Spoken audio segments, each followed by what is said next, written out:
Welcome. This short tutorial will help you get started with Golang. Let's get started. Interface tutorial.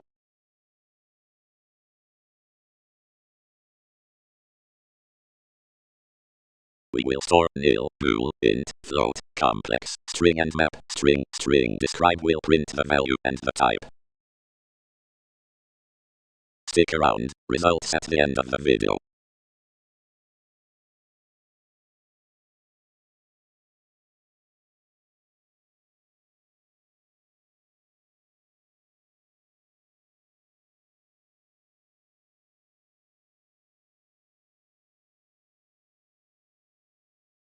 Describe data, nil. Data equals true bool. Data equals 7 int.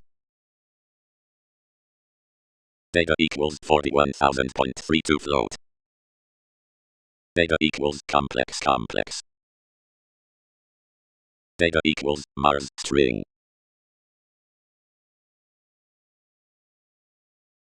Data equals M1 map string.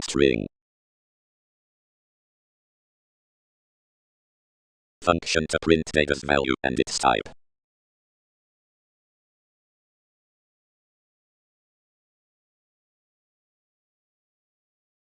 Keep ding, please like and subscribe, ding.